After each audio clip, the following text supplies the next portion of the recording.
Tuesday, March 23, 1943, El Guetter, Tunisia. Dawn broke over the rugged hills east of Gafsa as American artillery crews checked their firing tables and forward observers scanned the horizon for dust clouds that would signal German armor. Less than a month earlier, U.S. forces had been driven back at Kasserine Pass by formations commanded by Field Marshal Erwin Rommel. The shock of that defeat still lingered in every headquarters tent and supply column.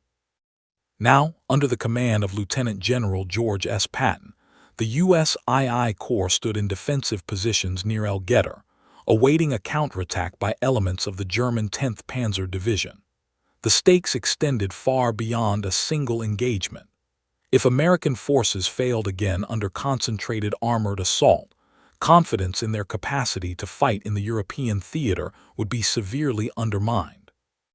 The North African campaign was entering its decisive phase, and both sides understood that time, supply, and morale were running short. Before we move deeper into this critical moment and the transformation it represented, take a moment to subscribe to support this channel. Your support allows us to continue producing detailed, historically grounded analyses of World War II, examining not only what happened, but how pressure, uncertainty, and consequence shaped the decisions of commanders and the experiences of soldiers on the ground. To understand why March 23 marked a turning point in Patton's perception of Rommel, it is necessary to revisit the events that preceded it. Operation Torch in November 1942 had brought American forces into the North African theater for the first time. Though strategically significant, the landings exposed the U.S. Army to the complexities of coalition warfare and modern mechanized combat. German forces in Tunisia were reinforced rapidly, and command structures evolved quickly in response to Allied advances from both east and west. Rommel had built his reputation through bold maneuver during earlier campaigns in Libya and Egypt. His ability to exploit speed, surprise, and concentrated armored thrusts earned him both admiration and caution among Allied planners. Reports from British commanders who had fought him in 1941 and 1942 emphasized his unpredictability and his instinct for identifying weak points in defensive lines. For many American officers entering combat for the first time, Rommel's name carried a psychological weight that extended beyond tactical considerations. The defeat at Kasserine Pass in February 1943 exposed vulnerabilities in American command and control. Units were deployed in dispersed formations across difficult terrain, and coordination between infantry, armor, artillery, and air support proved inadequate under pressure. German forces exploited these weaknesses with rapid penetrations and concentrated firepower. Though Rommel did not personally direct every tactical maneuver during that battle, his operational doctrine shaped the Axis approach. When Patton assumed command of II Corps in early March, he faced the dual challenge of restoring discipline and rebuilding confidence. He instituted visible standards, helmets worn at all times, strict adherence to chain of command, and aggressive patrolling. These measures were not merely symbolic. They were intended to reinforce a mindset that would withstand armored assault without disintegration. Patton believed that psychological resilience under fire was inseparable from professional standards in camp. Intelligence reports in mid-March indicated that German forces intended to counterattack near El Guetter. Unlike at Kasserine, American units now occupied prepared positions. Artillery batteries were carefully sighted, anti-tank guns emplaced with overlapping fields of fire, and infantry entrenched along likely avenues of approach. Communication lines were reinforced, and coordination with Allied air units improved. These preparations reflected lessons learned under severe cost. On the morning of March 23, German armor advanced toward American lines. The attack began with probing elements testing defensive strength before heavier formations engaged. As tanks moved into range, American artillery opened concentrated barrages. Shellfire disrupted German formations before they could deploy fully. Anti-tank units engaged at pre-measured distances, reducing the effectiveness of rapid armored thrusts that had characterized earlier Axis successes. The engagement at El Guetter did not eliminate German capability, nor was it free of American casualties. Yet the defensive line held. German forces were forced to withdraw after sustaining significant losses in vehicles and personnel. The coordinated response demonstrated that American units had internalized lessons from Kasserine. The pattern of panic and fragmentation that had previously allowed rapid Axis breakthroughs did not repeat itself. For Patton, the significance of El Guetter extended beyond tactical success. It represented empirical evidence that German armored forces, even when employing established doctrine, could be halted by disciplined combined arms defense. Rommel's reputation for invincibility had rested partly on opponents' failure to adapt quickly. When confronted by prepared artillery, integrated communication, and flexible defensive depth, German maneuver lost some of its advantage. Rommel himself was under mounting pressure during this period. Supply lines across the Mediterranean were increasingly disrupted by Allied naval and air interdiction. Fuel shortages constrained operational freedom. Reinforcements were limited compared to earlier phases of the North African campaign. Strategic priorities in Berlin were shifting toward the Eastern Front and preparations against anticipated Allied invasion in Western Europe. The contest in Tunisia was shaped by coalition complexity on the Allied side as well. General Dwight D. Eisenhower balanced American and British expectations while coordinating multinational formations. General Bernard Montgomery advanced from the east following victory at El Alamein. Synchronizing offensives required negotiation and compromise. Patton operated within this broader framework, his autonomy constrained by strategic coordination. As March progressed into April, Axis forces attempted additional counterattacks across Tunisia. Each engagement tested whether the transformation observed at El Guetter was sustainable. American units continued refining artillery coordination and defensive preparation. Air superiority increasingly favored the Allies, limiting German capacity to mass armor without detection. Rommel departed North Africa in early March due to illness and reassignment, leaving command to General Hans-Eugen von Arnim. However, the operational methods associated with Rommel persisted within German doctrine. The perception of his influence remained strong among Allied troops. Overcoming that psychological dimension required repeated demonstration that German units could be contained and defeated. By May 1943, Axis resistance in Tunisia collapsed. Approximately 250,000 German and Italian troops surrendered. The scale of capitulation underscored the cumulative effect of sustained pressure from east and west. For Patton, the lessons were clear. Disciplined preparation, logistical support, and coordinated firepower neutralized the aura that had surrounded Rommel's earlier successes. The campaign in Sicily that followed in July 1943 reinforced this realization. Operation Husky demanded large-scale amphibious coordination. Patton commanded the U.S. 7th Army under Eisenhower's overall leadership. German defensive forces, though experienced, lacked the operational flexibility enjoyed earlier in North Africa. Allied air dominance and naval gunfire constrained rapid maneuver. During the Sicilian campaign, German commanders executed organized withdrawals toward Messina, preserving substantial forces for defense of mainland Italy. Yet the pattern differed from earlier desert campaigns.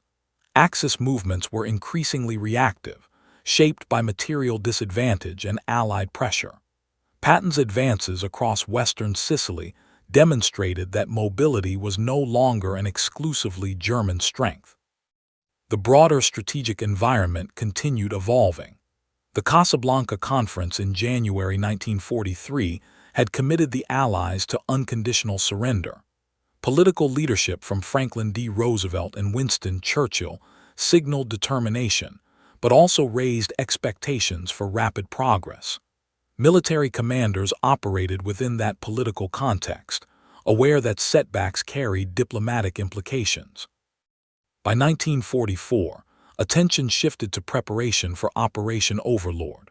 Rommel, now commanding Army Group B in northern France, advocated forward defense against amphibious assault. He argued that Allied air superiority would prevent effective counterattack if armored reserves were held inland. His assessment reflected adaptation to material realities, yet disagreement within German high command complicated unified strategy. Allied deception operations, including Operation Fortitude, exploited German perceptions of Patton's aggressiveness. Patton's temporary command of the fictitious 1st U.S. Army Group contributed to convincing German planners that a larger invasion might target Pas-de-Calais. This misdirection delayed redeployment of German reserves during the Normandy landings. When Patton assumed command of the U.S. Third Army in August 1944, the operational tempo across France accelerated. Rapid advances exploited German disorganization following the breakout from Normandy. Yet logistical limitations emerged as new constraints. Fuel shortages threatened to stall armored spearheads, reminding commanders that operational momentum depended on supply networks as much as battlefield success. The German counteroffensive in the Ardennes in December 1944 revealed that the Wehrmacht retained capacity for surprise. Although Rommel was not present during this campaign, the doctrine of concentrated armored thrust persisted. Patton's rapid pivot northward to relieve Bastogne demonstrated organizational flexibility that contrasted sharply with earlier American responses at Kasserine. Throughout these campaigns, the realization that German forces were not invincible reshaped Allied confidence. The transformation did not stem from a single dramatic confrontation, but from accumulated evidence that disciplined combined arms could neutralize armored maneuver. Elgetter served as an early proof of concept, showing that preparation and coordination under pressure yielded measurable results. Pressure and uncertainty remained constant companions. Intelligence was incomplete, whether disrupted planning. Coalition dynamics required negotiation, yet each engagement reinforced a pattern. Adaptation reduced the operational advantage that had once magnified Rommel's reputation. The perception of invincibility dissolved not through rhetoric, but through repeated battlefield outcomes demonstrating that German doctrine had limits when confronted by superior logistics and coordinated firepower. As Allied forces crossed into Germany in 1945, the cumulative effect of these lessons became evident. The transformation that began in Tunisia influenced doctrine, training, and command philosophy across the U.S. Army. Patton's recognition that Rommel could be contained was less a personal revelation than an institutional awakening, an understanding that effective preparation under pressure converted uncertainty into opportunity. The war in Europe would continue to evolve through complex offensives, defensive stands, and political decisions shaping post-war boundaries. Yet the psychological shift that followed the battles of Tunisia marked a critical stage in Allied maturation. The aura surrounding German armored warfare diminished as practical countermeasures proved effective, altering strategic calculations on both sides of the conflict. In the months and years that followed, commanders confronted new challenges: river crossings under fire, urban combat in devastated cities, and coordination with advancing Soviet forces in the east. Each phase required renewed adaptation. But the moment when American forces held firm against armored assault in March 1943 remained embedded in institutional memory as evidence that preparation, discipline, and combined arms integration could overcome even the most formidable reputations. The institutional memory formed in Tunisia did not fade as Allied forces prepared for operations on the European mainland. Instead, it became embedded in training doctrine, staff planning, and the expectations placed on field commanders. American divisions arriving in England in late 1943 and early 1944 underwent intensive preparation that emphasized coordination between infantry, armor, artillery, engineers, and air support. The failures observed during early engagements in North Africa were dissected in staff colleges and operational briefings. Officers were instructed not merely in tactics, but in the necessity of maintaining cohesion under sudden pressure. The understanding that German formations could be disrupted through synchronized firepower reshaped operational planning for the invasion of France. As preparations for Operation Overlord intensified, Allied intelligence assessments examined German defensive deployments along the Atlantic Wall. Erwin Rommel, now responsible for Army Group B, inspected coastal fortifications and urged the reinforcement of beach defenses with obstacles and mines. His advocacy for forward defense reflected awareness of Allied air dominance and the limitations of maneuver once air superiority was lost. German industry, strained by sustained bombing campaigns, struggled to supply sufficient material to reinforce every vulnerable sector. The tension between strategic necessity and material constraint weighed heavily on German command deliberations. Within Allied headquarters, the integration of air and ground operations reached new levels of sophistication. The experience gained in Tunisia and Sicily informed coordination between tactical air forces and advancing ground units. Forward air controllers were embedded to ensure rapid targeting of enemy armor and logistical nodes. This arrangement aimed to prevent the concentration of German reserves that had once delivered surprise at Kasserine. Commanders recognized that denying the enemy the opportunity to mass forces was essential to maintaining initiative. On June 6, 1944, the Normandy landings unfolded under conditions of calculated risk. Weather delays, tidal considerations, and the element of surprise shaped the final decision to proceed. When Allied troops secured initial footholds, the contest shifted inland to the hedgerow country of Normandy. The terrain favored defense, limiting visibility and restricting armored maneuver. German units, including experienced panzer divisions, launched counterattacks intended to contain the beachheads before Allied forces could consolidate. The struggle in Normandy revealed that the aura of German invincibility persisted in certain tactical contexts. Well-camouflaged anti-tank positions and disciplined infantry inflicted heavy casualties on advancing Allied units. Yet the pattern observed at El Gueter re-emerged. Concentrated artillery barrages and close air support disrupted German attempts to mount sustained offensives. Over time, attrition and logistical strain eroded German combat effectiveness. When George S. Patton assumed command of the U.S. Third Army on August 1, 1944, the Allied breakout from Normandy had begun. Operation Cobra's concentrated aerial bombardment shattered sections of the German defensive line, creating opportunities for rapid exploitation. Patton's operational approach emphasized maneuver through gaps rather than frontal assault against fortified positions. Armored columns advanced swiftly across Brittany and toward the Loire River, capitalizing on disorganized German withdrawals. The rapid advance across France underscored the strategic implications of earlier lessons. Mobility, once associated primarily with German armored doctrine, now characterized Allied operations supported by superior logistics and air cover. However, the advance also exposed vulnerabilities inherent in extended supply lines.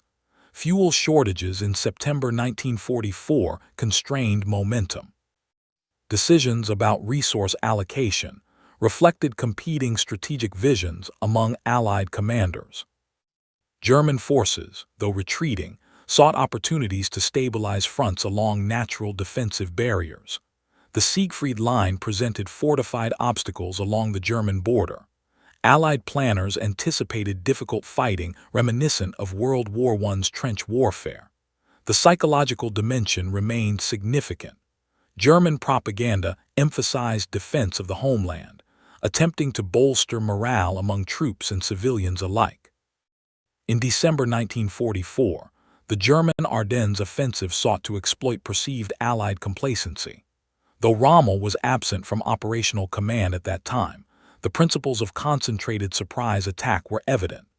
Dense forests and winter weather limited Allied air response during the initial stages. American units experienced sudden breakthroughs reminiscent of earlier desert encounters. Yet the institutional resilience developed since Tunisia prevented systemic collapse.